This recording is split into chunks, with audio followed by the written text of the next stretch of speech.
Welcome to Hedwigs Army, a Harry Potter podcast all about the magical wizarding world and our take on it.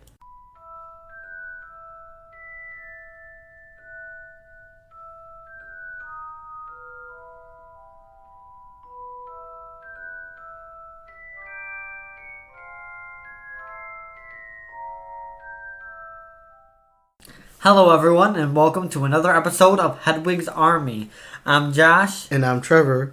And this week we're going to go over Chapter 4, The Keeper of the Keys. Yes, we are. But before we do that, we have a couple of things we'd like to go over first. First and foremost, just as we do at the start of every episode, we want to issue a spoiler alert. This is a Harry Potter reread, so the things that we discuss can and will include spoilers in the form of later things that happen in the series and foreshadowing and theories. So, be warned, moving forward, there will be spoilers. Now, with that said, obviously, there was not a podcast last week. So first, we would like to apologize. Yes, sorry about that. First of all, we had some technical difficulties. As many of you know, if you've kept up with the Facebook or seen any of the videos we made, we're changing up the format of the podcast a little bit, which I'm going to go into in a second here. But I also got sick over last weekend and I wasn't able to record. Trevor is getting married, so, on October 27th. So, Woo! Yes, coming up. So, we've just been really busy with things about that. But don't worry, we're back and we are going to keep providing you guys weekly content.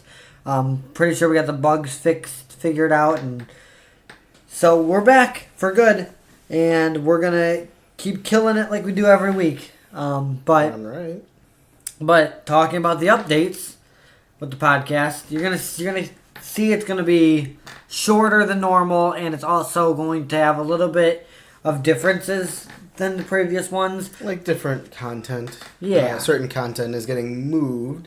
For those of you who haven't seen the updates that we posted, are going to be posted on the website, Hedwigs Army.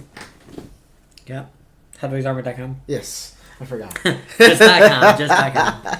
Yeah, so, and also we have a YouTube channel, and on there we have a Hedwigs Army big announcement video. So if you want to know more about the changes, why we did them, things like that, you can check out that video.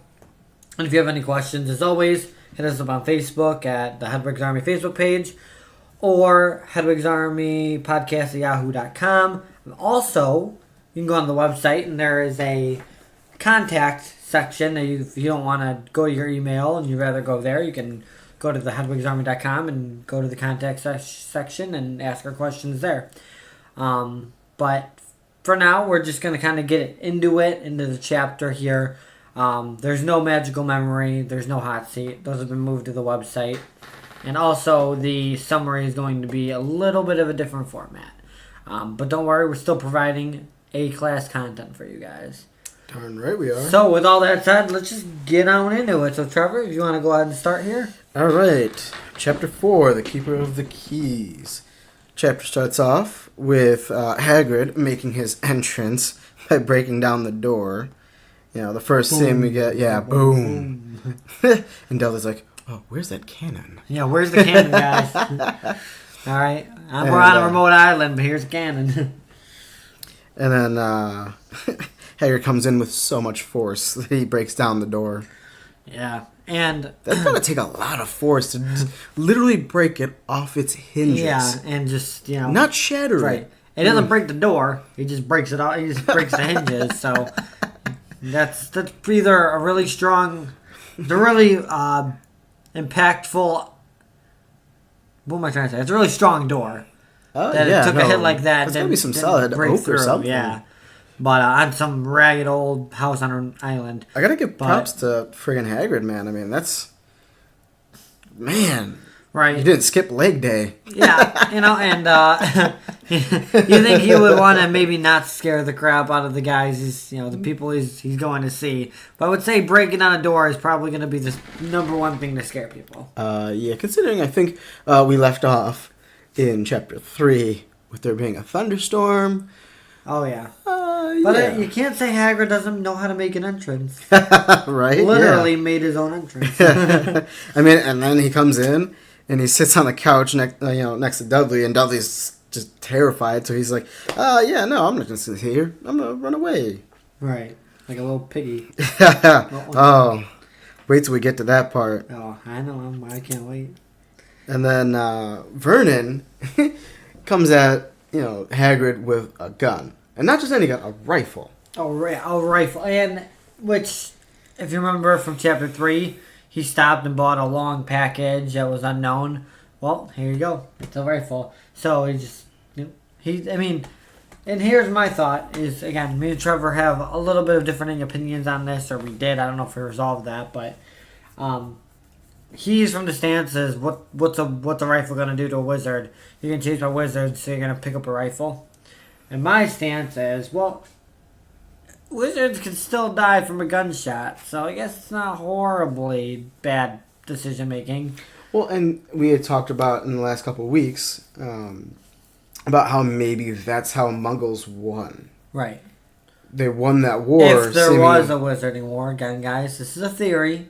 Just want to point out there. They mentioned it in the books that there was a battle between Muggles and humans. I think it was. I think they mentioned the first Wizarding World war, but I don't think they mentioned that it was against Muggles. Pretty sure it's all just theory that has been made. But either way, there's a lot of support for that theory, though. There's a lot of support. Yeah, oh yeah, it's a very good theory. Like, if you guys haven't checked it out, you should check out that theory. I believe it's book 6 or 7 where Kingsley Shacklebolt has to meet with, I think it's Kingsley, has to meet with the Prime Minister. That's Fudge. Fudge is the Prime Minister. Shacklebolt works for the Minister. The Prime Minister. Okay. But Fudge, the Minister of Magic, has to meet with right, which is weird, because like in that scene, yeah, I'm pretty sure, I think that's book 5. Why? I'm pretty sure it's book 5. Why do I feel like it's later that they do that? Well, it's because, no, I'm sorry, you're right, it is book 6. I'm sorry. Yeah, it's gotta be book 6 book or 7. 5 is where he doesn't believe Harry. Right, it's where they finally admit, like, oh yeah, we have an issue. You're right. My bad. I got my thoughts mixed up. Yeah, so book 6, but yeah, no, they come to the Prime Minister, which just seems very weird. I mean, if you're all powerful, I mean, granted, you don't have a lot of your forces. You're outnumbered, probably, I don't know, 1 to 1 billion or something. But still, yeah, like, you have magic. Yeah. But, I mean, really? Magic can only do so much. That's the thing, just like anything else. All it takes is one bullet to hit you. I would love for them to do a movie like that. Just to give us backstory, like, how does the current... Oh, I would love that. Believe me. How do we get to where we're at in the wizarding world? Why are they hiding? If they're wizards, and, we've gone about this, like Voldemort's plans, like, while evil and done with horrible ways, his intentions are to provide a better life for the wizarding world. He doesn't want them to be in hiding. I mean, yes, he goes about it in horrible ways. He's an evil person, blah blah blah. Kills a bunch of people, wizarding. But he doesn't kill people just. I mean, I'm sure maybe at some point he just enjoys killing, but he doesn't start off being a murderous villain just because he enjoys killing people. He had a goal in mind to, But that's the thing. Why did they even go in hiding in the first place? That's some very... Again, if you haven't heard that theory, guys, I suggest you go... It's an amazing theory. I highly recommend checking it out. So, the theory being that the first Wizarding War was against Muggles, and the Muggles won. So that's a really interesting theory. I suggest you check it out. But moving on from that. And Hagrid takes the rifle, bends it like it's just rubber. That's how they describe it. Bends it as if it's rubber. Right. Yeah. That's impressive. We also broke a door with his hinges, yeah. So I'm impressed. But it is steel, so. Breaks it down. And, he's like, hey, I'm going to give Harry his present. This is his cake. Right. Digs through this gigantic coat that in the book is like, never ending. Yeah, he's like, he pulls out. I have a list here somewhere, but go ahead. And I believe he says the cake itself is actually smushed just a little bit. Yeah, it's intact. It's still intact, though. I'm surprised it's I got it. Completely smushed. here's all the things that he pulls out of one pocket, I believe. Yeah, it says it does say pockets of his coat. I'm reading straight from the book still here. though, it's still impressive. Right. So straight from the book here. He began taking all sorts of things out of the pockets of his coat: a copper kettle, a squashy package of sausages, a poker that had a hit sitting on that at some point, a teapot, several chipped mugs, and a bottle of some amber liquid that he took a swig from before starting to make tea. So this is all when he's trying to make, he's going to make tea for them. But these are all the things that are in his pocket, along with a giant amber birthday cake. liquid, I think we talked about. We're like, is it butterbeer? Is it whiskey? It's fire. I'm pretty sure it's fire whiskey. He's known for his alcohol. But there is butterbeer. He does some day drinking. He's alcoholic a little bit, but that's okay. I mean, considering his past, Yeah. I still love him. It's I don't fine. drink much, but I'm pretty sure if I was in his situation, Right? Yeah. I might have a reason to. He's a good guy. Let's go with that. So, and then Hagrid he uses magic to light the fireplace. Just to warm it up a little bit because it is dark, right, and damp. There's obviously that right. storm that's out there. But it's mentioned a little bit later. But he's not supposed to be using magic, so. Yeah, we actually find at out the end of the chapter we find out. Yeah. But a couple times up the chapter he says not to mention using magic, but not supposed to be using magic. But he doesn't pull out a wand though. You got to remember he pulls out a pink umbrella. Again, great theories. I love theories. We're gonna make videos about theories. But another small theory is that his wand, after being snapped in half, is in the umbrella. So instead of pulling out a wand, he has a pink umbrella he pulls out. And it's just interesting, It's your first look at magic, and it's not just a genuine wand. It's an umbrella. Yeah, and your first bit of magic is seen from right. the perspective of you looking at a giant man who has an umbrella. And not just any umbrella. And it's a tiny little umbrella, too. A pink umbrella. Pink umbrella. But, and I remember seeing this for the first time in the movies. And, in the movie. And I was so confused because I was like, obviously you learn throughout the movie that there's wands and that's how you perform magic and things. But I couldn't help but remember, how did he perform magic with an umbrella then? Obviously I hadn't heard this theory yet. It hadn't been theorized for a long time since when the movie came out. But I was so confused. How could he use magic from an umbrella and everyone else has to use a wand? Right. I mean, then you learn things like Durmstrang practicing wandless magic and things like that. So and there are other forms. He could have who knows? Maybe he made the umbrella a wand somehow, infused it with magic. Well, and then we find out that other schools exist, and in Africa, it's strictly. Oh, is it Africa? Yeah, Africa. Wandless. I think Durmstrang is known more for the dark arts. It is. I thought they were. I could be wrong on that. So I think you're right, though. Africa, I think, is known for wandless magic. Which is everybody else who's European is yeah, we're going to use wands. Africa's yeah. Nah. We don't need that, bro. Imagine if Voldemort came from them. Woo! He wouldn't need no Elder Wand. Because I think they'd, in descriptions of people from Africa, they describe them as, being able to use wandless magic effortlessly. Yeah. Because they start learning really insane. young. That's insane. I feel like they learn younger than, their European counterparts. As soon as they're out of the womb, they're like, hey, do you know magic? Here you go. Here's magic. Sorry about that, guys. Again, another... Great theory. Another movie I would love to see being made. That too. I mean, maybe that's Wakanda? Oh, God. Alright, now we're straying a little bit too far. But real quick, on a little side note that I just thought of, going back to the birthday cake a little bit, I have to bring this up. And I saw it in my notes over here. I have to bring it up. I am disappointed. It disappoints me to this day about how they portray Hagrid in the movies. They make him a comic relief, stupid character. And I say that because in the book, gives him a birthday cake, says Happy Birthday Harry on it. Everything's spelled correctly in tip-top shape.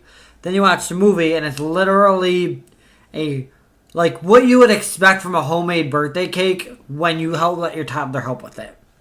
It looks like it's a mess. Yeah. And then they don't even spell anything right. It's happy birthday. Happy is HAPEE. And I don't remember exactly the other spelling, but Harry was like HAREE or something like that, or IE. I don't know. But it's all spelled wrong, and it's so sad because like, in the books, it's not like that. They literally just turned him into a stupid comic relief character, and it's sad. It makes me sad. I mean, don't get me wrong, I appreciate the comedic relief here and there. No, but like a main character like that, like, yeah, I get where you're coming from. You know, make Pettigrew a comic relief, or I mean, he kind of is. Yeah, or you have Seamus Finnegan. He's a comic relief. Oh, yeah? For the most part, and stuff like that. I mean, just do it to Hagrid. It's a little insulting. It is a little insulting. Especially when, like, if he was like that in the book, I would be okay with it. But he was, like, a pretty, like...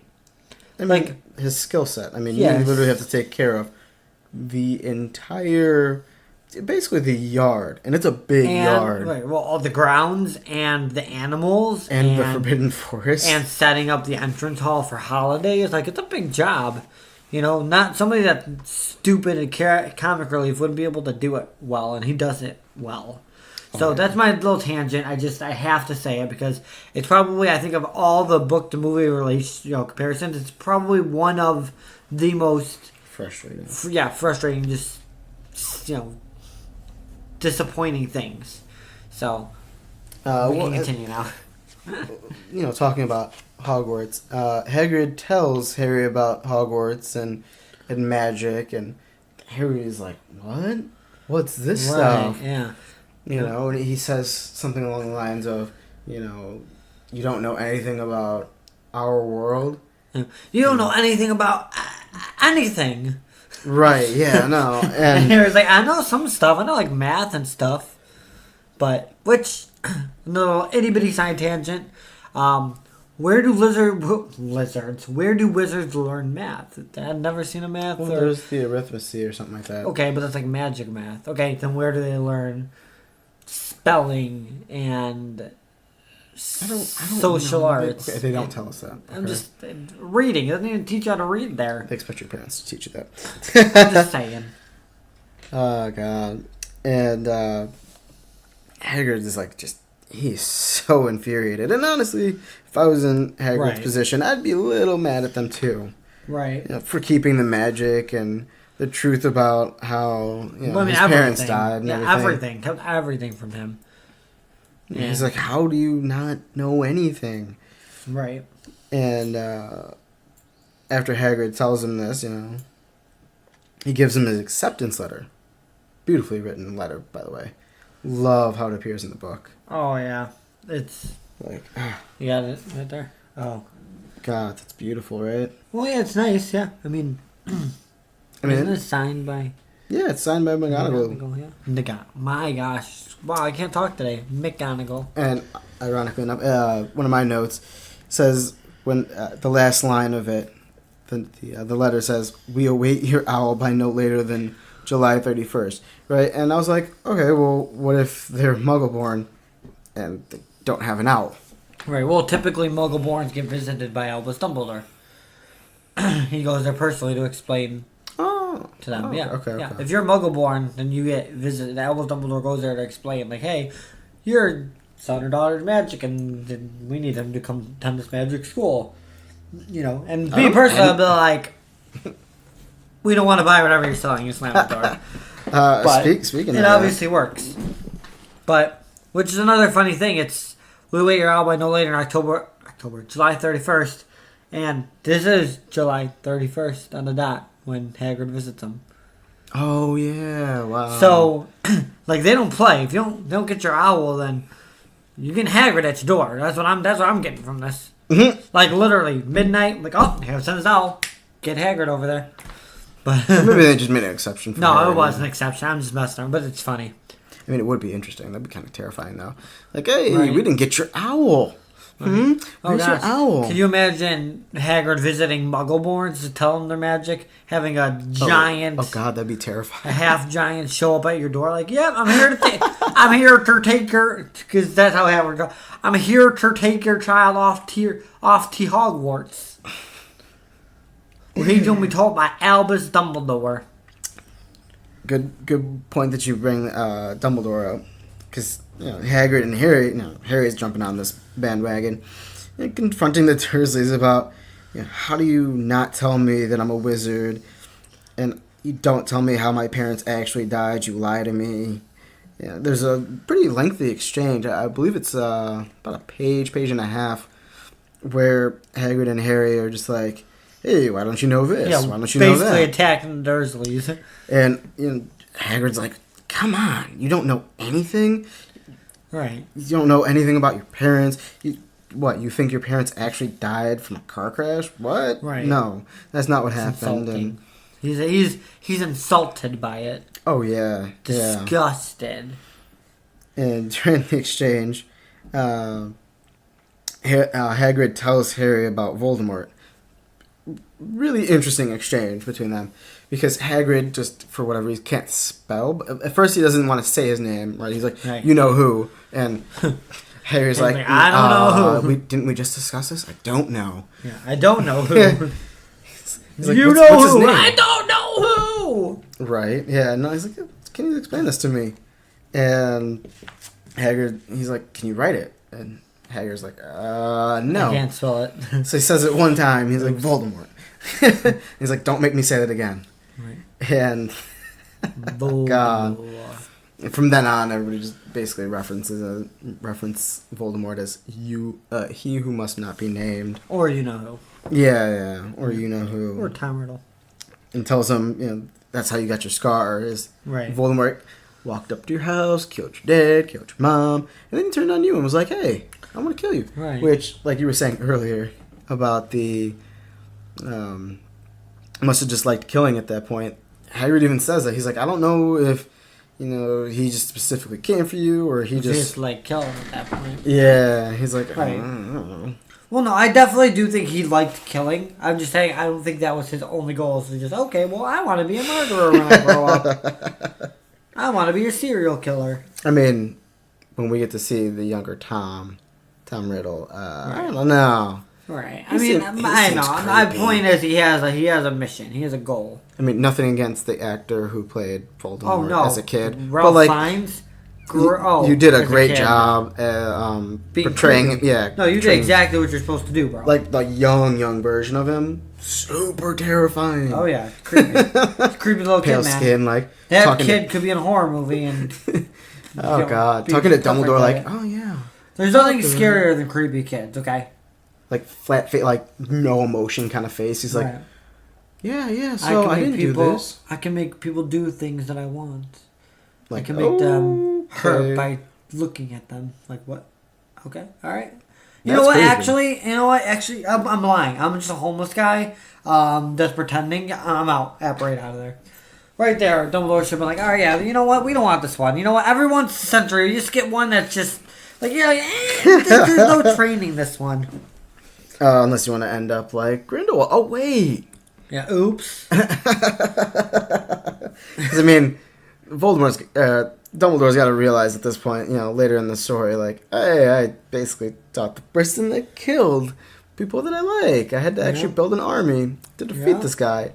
Didn't work. Right. 2 of them got tortured into an insanity. We don't learn that until later on. But they get tortured into insanity after I fall. And I fall because I tried to kill people. And I couldn't kill this one baby child. Right. But we know there's more of the story now than that. But yeah. And Hagrid even mentions, like, oh, have you ever wondered where you got that scar? And he tells him, he tells Harry, he's like, you don't get that just from, just anywhere. That's when you get touched by some dark magic. Yeah. Some dark magic. Yeah, like I tried to kill you magic, Don't get much darker than that. And oh, God. And Vernon makes probably the stupidest mistake in the world. Right? Because you got this guy, and I don't remember how First of all, tall he's half giant, and he's like 8 feet tall. Yeah, he's like 8 or 9 feet tall. And he's probably 500 pounds. Like, this is not somebody that you want against you. Around, yeah. He just broke your door down and bent your rifle in half. So you have he didn't just bend it in half. He literally, like, just... I want to add a little curve to it. Right, that's what I'm saying. So, you can't lock him out. He broke through your defenses, and then he broke your only weapon to possibly take this guy out. So, what are you going to do? What are you going to do, Trevor? Decides he wants to insult Dumbledore. Right. And will Hagrid's... not pay some crackpot old fool to teach him magic tricks. Don't insult Albus Dumbledore in front of me. And you know what? And here's the thing, though. Like, you know, obviously this is a movie or something, you know, from the movie, but he's telling him this, you know, saying basically back off, pointing his umbrella at him. See, I'm terrified. If I'm Vernon, I'm terrified on 2 levels. One, this guy could probably kill me in a second with magic. And let's say that doesn't work. He's got a pointy end and he could just stab me straight in the throat. He has broke into my house. He obviously doesn't care about rules at this point. Or, you know, hey, I'm not made out of metal, and he bent my rifle like it was rubber. Yeah, he can just squeeze the life right out of me. But you know, I'll give Vernon some credit, man. That guy, he's got some balls for calling out Dumbledore in front of him. Yeah, that guy's got some nerve, man. He's got some nerve on him, man. But I'll give him that one. Hagrid's like, yeah, we don't play this game, right? Takes his umbrella, points it at Dudley, and turns him into a pig. Not like a complete pig. Right. Tries to, though, as he says later. I'll try to turn him into a pig, but... He's already pig enough. Yep. Already too piggish that he just grows a tail. Right, just completed the transformation. He's already transforming into a pig, so let's just help it along a little bit. Yeah. So... And then, so, you know, that... Well, you find out, you know, he does that mainly because Piggy over there is over there eating the birthday cake he made for Harry. Like, oh yeah. Again, this is some big stranger breaking into your house. Like, and the first thing on your mind is, let me eat something that he brought. Yeah, like what if it has poison? Right, like. I mean, not that it would, because this is Harry. Yeah, but but you don't know that. They don't know that. You know what I mean? Just some weird guy. We don't really know until obviously if we read it, you know. But like the first read through, you're like, okay, this big that's giant not dude. A good idea. That we kind of saw a little bit of in the first chapter, right? Just walks up to somebody and it's like, hey, yeah, I'm taking your kid. Right. I mean, fight all you want, but if the man pens a rifle in front of you, right. I'm pretty sure all like facilities of your brain just shut down. You're like, okay, I'm just gonna sit here, maybe poop myself. And something I also go with this is, why are the Dursleys so adamant about keeping Harry away from Hogwarts? Like, you don't even really want this kid. You treat him like garbage. Let him go. It's better for you if he's not around. Like, you don't even want him to be there. Like, I get it. We wanted to get it out of him, but like, you don't have to worry about somebody babysitting him after school. Yeah, like, you don't have to worry about him at all. He's gone. It's literally a boarding school. Except for summers. But, the other thing, it just shows, this whole chapter, it just shows how sad Harry's life is. That he is literally almost without question going to accept this guy breaking into the house, telling him he's magic and that he's got to go off to his school. Like, he's just so desperate for anything like this to be real that he almost, like I said, with very few questions, he's just ready to believe it and dive right into it. And we obviously learn that it's all legit and he's a wizard, but like, it's gotta take a lot of confidence. If somebody did that to Dudley, I don't see Dudley jumping like, oh yeah, I'm a wizard, I'm gonna go away from my parents, blah, blah, blah, you know what I mean? Oh, guys, like, can my parents come with? Yeah, like, it's really sad. It's sad that he's treated so horribly and so unwanted that he's jumping and cheering, just doing anything he can for something like this to be real. And he will just take any chance. Like, this guy could be a murderer and he could be a child abductor and he just doesn't care. He's just like, whatever, man, get me out of the Dursleys, I don't really care. I'll take the chance. It's a 50-50 chance I might not make it back. But that's not too horrible either. Right. But, Yeah, now that I think back on it, like, that's weird that he's like, yeah. Yeah, I mean obviously Hagrid proves he's magic. Like, you can't really deny that he's a wizard. Right, but then he even tells Harry, he's like, yeah, don't mention this to anybody. And Right, but like and I'm Harry's just, like, why? And he's like, well, I got expelled. right. And that's the thing. It's like, yeah, okay, yeah, you're a wizard, but like, why am I to believe that you were sent to bring me to the school? And he's got the letter, so I mean, there are things that make it legit. But I'm saying even before that letter, like he's just welling up to just accept this with no strings attached. And it's just because his life is so horrible with the Dursleys. I digress on that, but it's just sad, you know. Well, even going back to the I'm not supposed to use magic expelled thing, it's really interesting because we eventually get an answer of why he's not allowed to use magic, and two, why he got expelled. Right. Yep. Really interesting. You learn all that. You know, and another note I have here, it's a little bit back in the chapter, but another thing I just want to kind of point out, it's one of my notes here, is when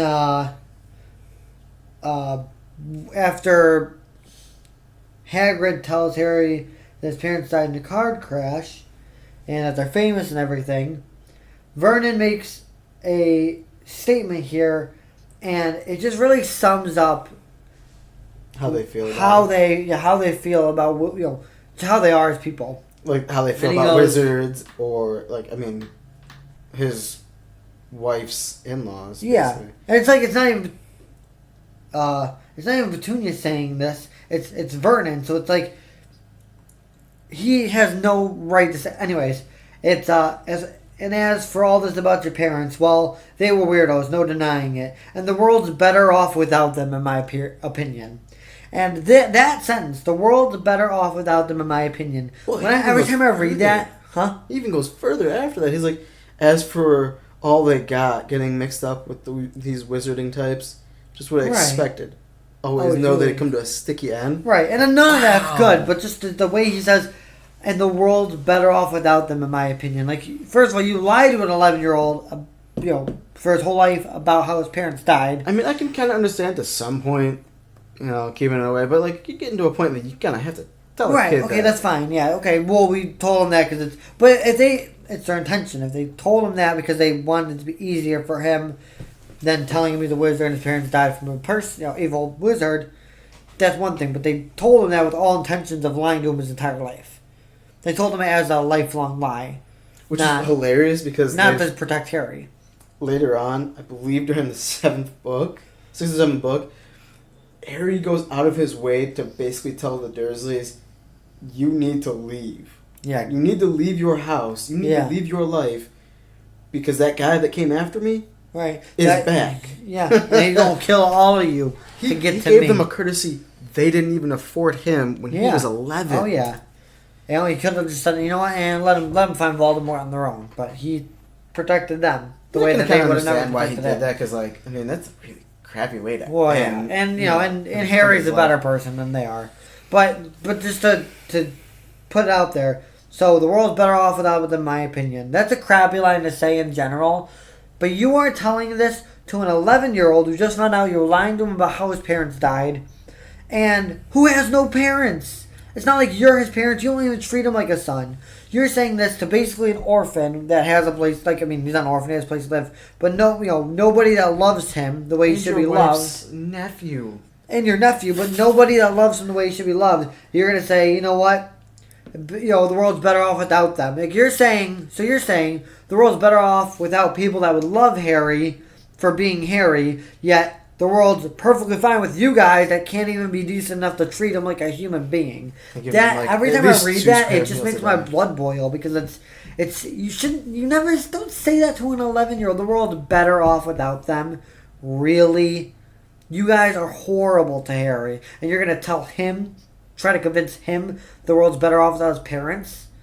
Like, it's a little messed up. Yeah, so I just want to point out because that makes my blood boil, But he's finally going to learn about what his parents were like. You know, he's going to go to the same shops as them and the same bank as him, which is interesting because it's something that we're going to cover in the next chapter, Diagon Alley. Yes. Yep. And at the end of the chapter here, I just want to put this in there.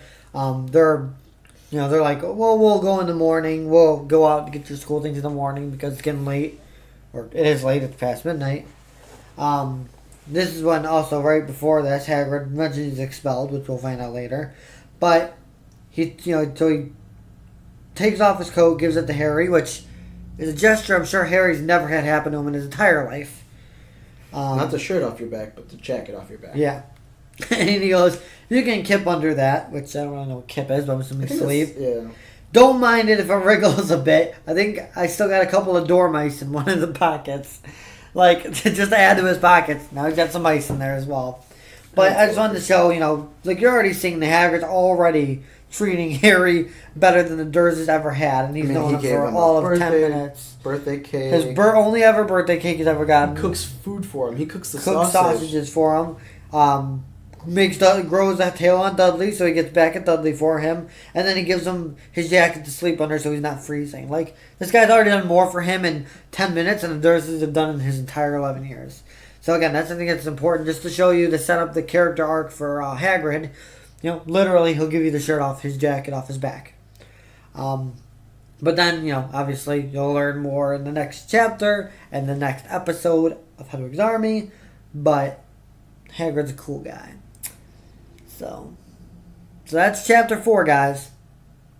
We hope you like our review of it. Yeah, we hope you like it. We're just going to keep tinkering with it so that it's the best it can be for you guys. Chapter 4 is also, like, it's a relatively short chapter. It's short, but it's, like, so many little details that are not really important, but also kind of important.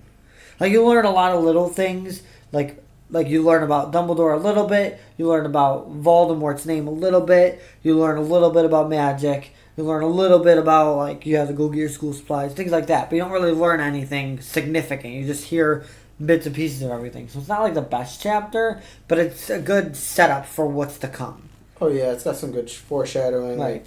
Like the reason that Hagrid's expelled. Right. It gives you something, like, if this is its first time reading through it, it gives you something to look forward to. Like, oh, man, I get to learn about this crackpot old fool. No, I'm just kidding. I get to learn about Albus Dumbledore, and I get to learn about the evil wizard, Voldemort. I get to learn about wands and magic. It just sets up everything. And, it's a really good chapter in terms of setup, but it's kind of a boring chapter in terms of, like not much happens besides it literally you get to see the Dursleys 10 minutes to read the chapter. Be crappy kids, yeah. And it just makes you hate the Dursleys even more. That's if you're taking notes like us. Like, you already hate the Dursleys leading into this for the way they treat Harry. Then you learn that they're lying to him his whole life, trying to keep him from going to school and talking ill of his parents. And you're just like, okay, why are these guys even around? Like, yeah. If I was Hagrid, I'd just walked in and started punching him in the face. He kind of did, though. Yeah, well, for the most part. Verbally right. Packed the punch and then made Dudley grow tail. But that's chapter 4 for you guys. If you guys have any comments or suggestions for us, or maybe, you found something that we didn't talk about in this chapter, feel free to contact us on our website.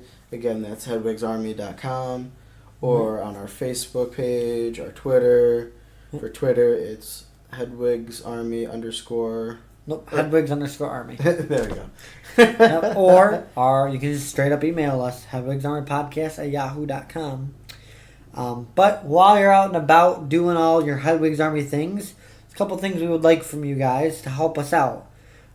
First of all, I want to make a tiny announcement I didn't say in the beginning of this episode, but we are officially, and I don't think I told you this yet, Trevor, you're learning for the first time. What? We're officially on Google Play Music. Ooh. Yes, so you Android listeners out there, you can now listen off of Google Play, but you can also, I actually don't know what that format has, but like subscribe, rate, whatever you have to do on there. I think subscribing on there is a thing. Probably. I don't use Google Play, so I don't really know if there's what features there are. You can, but whatever it is, whether it's like, subscribe, rate, comment, all that good stuff. We follow us. Appreciate it. Please do it. We'd appreciate that so much.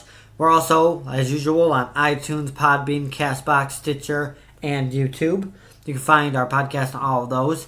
And if you keep updated with the website, keep checking it out, guys. First of all, we got our question of the week up there that you guys can answer. We got our fact of the week and things like that we're going to be updating shortly here. But we also are going to be tweaking it a little bit over the next couple weeks. And I'm pretty sure that we're going to be adding our podcast onto there as well. So you can listen to our podcast off the website. There'll be audio files. Right now there's links to Podbean, but we're going to be changing it up, I'm pretty sure. I haven't talked to Trevor about it yet, but me and my wife have been looking into the website and kind of getting it on there. The only reason we're against it right now is because we can't add Podbean's format on there, so it won't be tracked off Podbean. But it's not about the tracking, it's about the convenience for you guys. So trying to get a one-stop shop if it's possible. But speaking of iTunes, you know what you guys can do? You can go to iTunes right now. Well, in a few minutes, once you guys are done listening, go to iTunes and review us and give us a 5-star rating. That would be so much. So much to us. It would be so helpful. It doesn't matter what you guys say. We don't need you to tell us we're the greatest in the world. We already know we are. You can tell us. Tell us your favorite character. Tell us what house you're in. Tell us your favorite book, your favorite movie. Tell us anything you want. Your favorite color. Tell us your brother just scored a home run in soccer. Baseball? You can't score a home run in soccer. In baseball, it doesn't matter. But what does matter is that you guys leave that review so we know you're there, and that you leave those 5 stars so we can build, climb the charts on iTunes. It all helps us grow. The more we grow, the more content we can put out for you guys, and the better, if we grow, our podcast grows. If our podcast grows, you guys benefit from that as well. The last thing that I would like to talk about, Trevor, if you want to help me out with this a little bit. We're not giving it away yet, but we do have an announcement / giveaway that we're going to be doing. I don't want to give too many details on it right now because we're still getting it all squared away, but just keep an eye on the YouTube channel because me and my wife are going to be making a giveaway video. Possibly Trevor will be in it too. I'm going to be very busy in the next couple weeks. Yeah, that's what I'm saying. His schedule is a little packed. So my wife's been helping me out with a lot of things, and she's going to be continuing to help. But so we're going to be doing that little giveaway, so just keep your eyes on the YouTube channel. And that's all I'm going to give away for now for you guys. But yeah, remember, wherever you're listening, like, rate, subscribe, follow, comment, whatever you can do on there. Subscribe to us on YouTube. That would be also super awesome if you guys could do that. Check out our YouTube because we take time to make these videos, and we would just love to hear some of your guys' feedback on them or just your reactions to what we have to say. So I think that's all we got for this week. We're probably going to try to keep the episode around this time frame for you guys. Maybe a little shorter because we won't have all the announcements. But that's all we have for you guys for this week. So, until next week, mischief managed. Every great wizard in history has started out as nothing more than what we are now. Students. If they can do it, why not us?